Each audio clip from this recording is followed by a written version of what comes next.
Bien, muchachos, continuando con nuestros módulos, vamos ahora a analizar cómo el sector público maneja las finanzas a través del presupuesto, ¿verdad? El tema se llama el presupuesto público, o también conocido como presupuesto nacional o presupuesto general de la República. ¿Está bien? Bueno, en general, a ver, vamos a decir lo siguiente.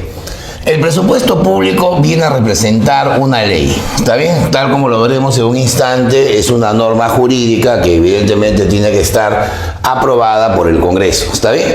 Es una ley que va a agrupar, que va a condensar los ingresos y los gastos, es decir, la recaudación y las erogaciones, como se le llama también en la teoría del Estado, que tendrá el sector público durante un año. ¿Está bien? Esa es la definición más general del presupuesto.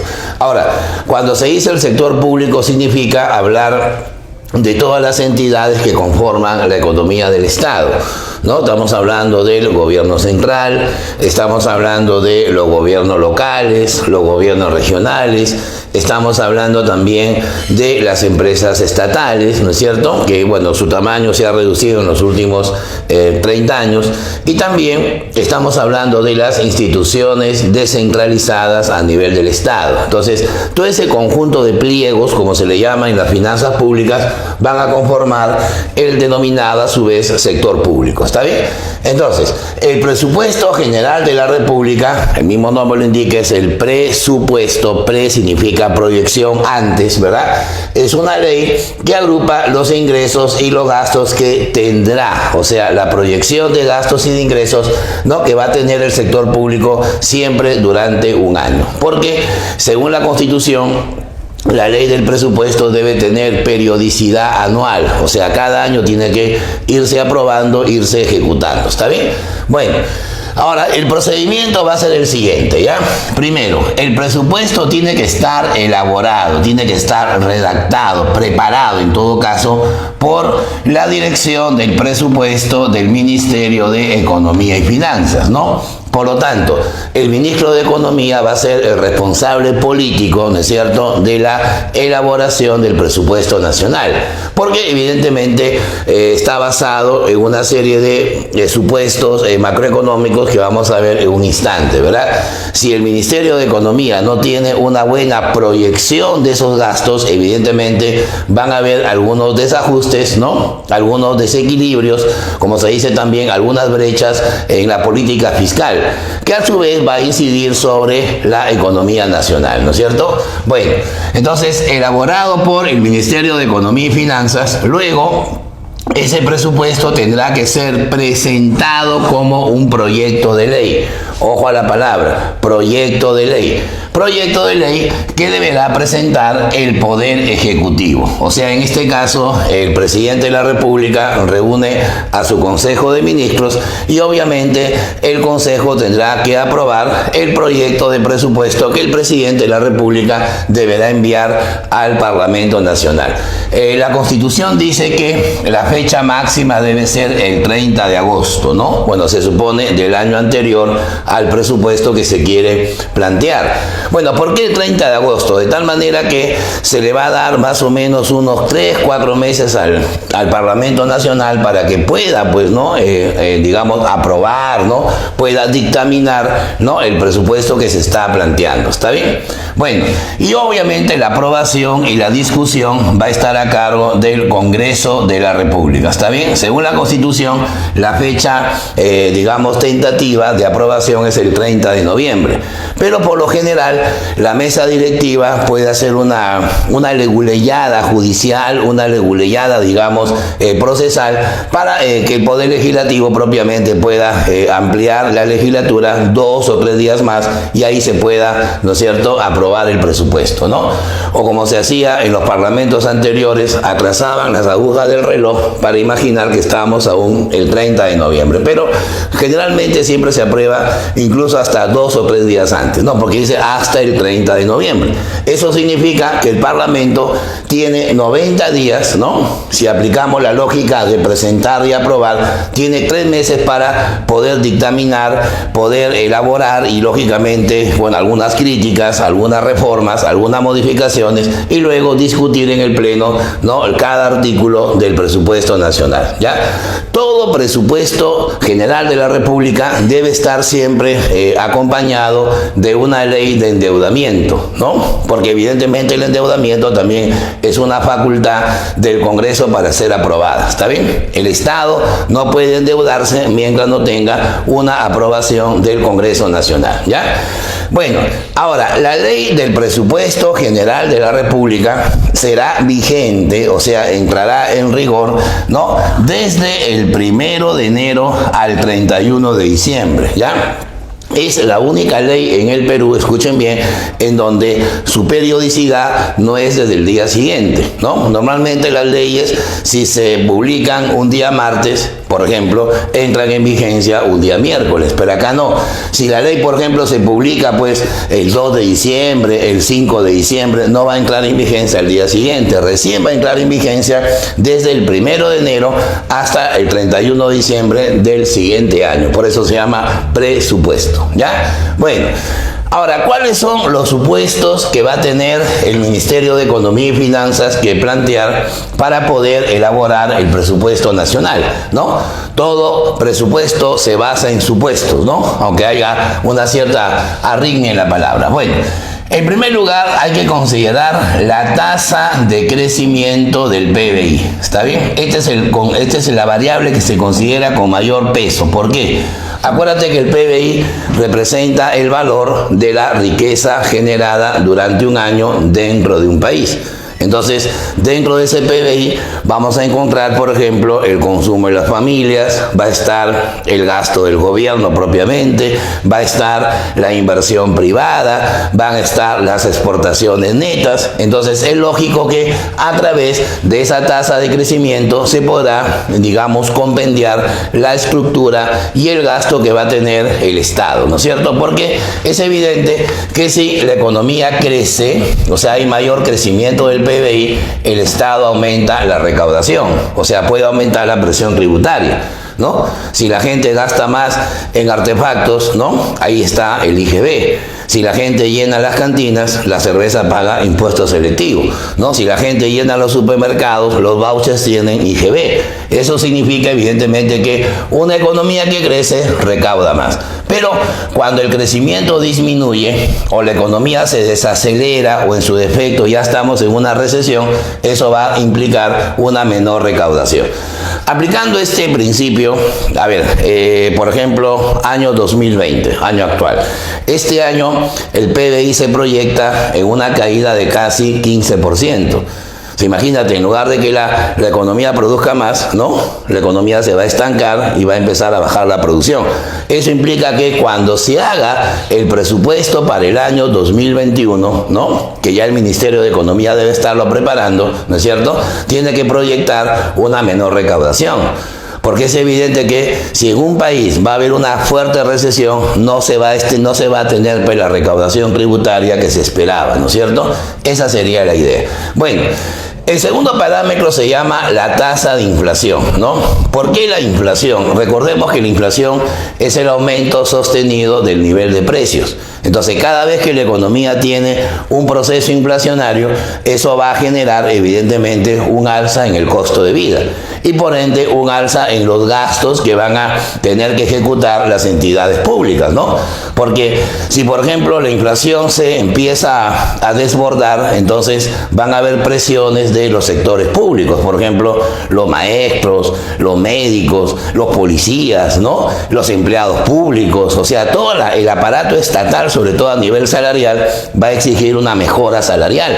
Y por lo tanto el gobierno tiene que proyectar más o menos en qué porcentaje, en cuál proporción deberá incrementar los sueldos y salarios para compensar el efecto inflacionario. ¿Está bien? Igual pasa también con los gastos corrientes, ¿no? O sea, los gastos operativos, porque es evidente que si el próximo año habrá un alza de precios, habrá que proyectar también un mayor gasto fiscal, ¿no? Bueno, y en tercer lugar estaría el tipo de cambio. ¿Por qué el tipo de cambio? Por una razón fundamental. El tipo de cambio es el precio de la moneda extranjera. Es evidente que si la moneda extranjera tiene un precio estable, entonces el gasto, por ejemplo, en endeudamiento, ¿no? Todo lo que es el gasto financiero, lo que es la amortización de la deuda pública, también va a tener una cierta estabilidad. Pero si por ahí los economistas proyectan que el tipo de cambio va a tener un ligero incremento, habrá que proyectar también un mayor gasto, porque es evidente que la economía tiene basada pues su desarrollo en gasto en función pues al tipo de cambio, ¿verdad? Sube el dólar, sube el gasto. O sea, hay una relación ahí proporcional, ¿ya? Bueno. Hay una ley muy parecida al presupuesto, que se llama la Cuenta General de la República. ¿Está bien? Bueno, ¿qué cosa es la Cuenta General de la República? Vamos a analizar. Pero hay una palabrita que la va a diferenciar con el presupuesto. La Cuenta General de la República es una ley, mira, donde se agrupan los ingresos y los gastos que realizó el sector público durante un año. Si nosotros retrocedemos y vemos la definición del presupuesto, hay una palabrita que lo va a diferenciar. Mira, se parecen bastante. Ambas son leyes. Ambas consideran ingresos y gastos. Ambas consideran al sector público. Ambas son anuales. La diferencia está que el presupuesto es una proyección, porque dice que tendrá, ¿no? Tendrá el Estado. En cambio, la cuenta general es una evaluación, es un balance, porque dice que realizó el sector público, ¿verdad? Evidentemente, al decir realizó, significa que la cuenta es una especie de arqueo, ¿no? Es una especie de examen, es una especie de control, me dejo entender, de todas las, digamos, erogaciones que el Estado ha podido realizar, ¿no? Es una especie de balance. Ahora, obviamente, la cuenta general hay que elaborarla después que el presupuesto se haya ejecutado, ¿no? Es como una especie de auditorías, digamos, que se hace en la contabilidad. Bueno, vamos al proceso de la cuenta general, ¿ya? A ver, ¿quién elabora la cuenta general de la República? O sea, ¿quién va a hacer ese balance contable, ¿no? Ese balance, digamos, de ingresos y gastos que el Estado ha ejecutado. Para eso, en el Ministerio de Economía y Finanzas hay una dirección, hay una oficina especializada que se llama la Contaduría. Contaduría viene de contabilidad, Contaduría General de la Nación, ¿ya? Esa contaduría tiene un plazo suficiente de aproximadamente 4 o 5 meses para hacer el balance, ¿no? Del gasto que había sido asignado y el gasto que se ha ejecutado. Hacer un balance de los ingresos que se habían proyectado, por ejemplo, en un cierto impuesto y finalmente cuánto se recaudó de ese impuesto, ¿no? Cuánto había de presupuesto para, digamos, una reserva contingente para situaciones anómalas y cuánto realmente se ejecutó de esa reserva contingente. Todo eso lo va a elaborar la contaduría, pero tiene que estar supervisado necesariamente. La supervisión tiene que estar a cargo de una entidad autónoma, ¿ya? Que no depende del Ministerio de Economía. Es un organismo constitucional autónomo, ¿está bien? Ese organismo se llama la Contraloría General de la República, ¿ya? La Contraloría General de la República es el órgano superior del Sistema Nacional de Control, ¿ya? Es el órgano que se encarga de, mediante una serie de situaciones legales, contables, económicas, ¿no es cierto?, administrativas, de investigación, de hacer una especie de arqueo, una especie de, digamos, de supervisión, su mismo nombre indica, ¿no?, una especie de control sobre las ejecuciones presupuestales que ha hecho el Estado. Ahí se van a descubrir, pues, realmente en qué medida el Estado ha malgastado, en qué medida ha habido actos de corrupción, ¿no? En qué medida se han dado colusiones, ¿no? Una serie de cosas que, por ejemplo, la Contraloría tiene que evaluar. Por decirles un ejemplo así concreto, ¿no? Se han comprado 10 millones de mascarillas para la población, ya. ¿A qué precio? 10 soles cada una. Por lo tanto, el presupuesto debió ser 100 millones de soles, ¿no? 10 millones por 10 soles cada una. Ya, pero la Contraloría averigua que finalmente esas mascarillas no tienen un precio de 10 soles, sino un precio de 3 soles. Eso significa que alguien por ahí, ¿no es cierto?, ¿no?, ha obtenido 7 soles de más. Ahí la Contraloría tiene la función de control, la función de acusación también, porque obviamente el Contralor va a denunciar esta malversación de fondos para que evidentemente se respete pues la ejecución del gasto, ¿verdad? No olvidemos que uno de los grandes problemas que tiene nuestro país, sobre todo en la parte presupuestal, es la corrupción, ¿verdad? Y siempre vamos a encontrar información que se hizo una malversación de fondos, se sobrevaloró una obra pública, ¿no? El escándalo, por ejemplo, Lavallato, ¿no? ¿Sí o no? Demuestra pues que la Contraloría tiene un papel fundamental para la ejecución presupuestaria, ¿ya? Y una vez que la Contraloría ya tiene su informe, la Contraloría hace su informe, obviamente, se lo va a presentar a Palacio de Gobierno, o sea, al Poder Ejecutivo, ¿no?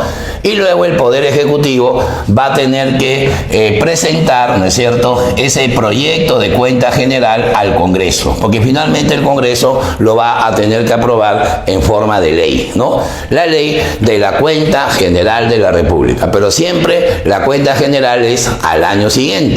Por ejemplo, si hoy estamos 2020, recién a finales del próximo año 2021, ahí recién se estará aprobando la cuenta general del año 2020, ¿no? Por ejemplo, este año, en noviembre, debe estarse aprobando la cuenta general del año 2019, ¿no? Porque para eso pues existen estos dos organismos que son la Contaduría y la Contraloría, que se van a encargar de coordinar la elaboración y la aprobación de esta norma, ¿verdad? Eso es muy importante. Bueno, en general, a ver, para resumir, la cuenta general de la República es una auditoría, es un balance del presupuesto general. La cuenta evalúa al presupuesto, ¿ya?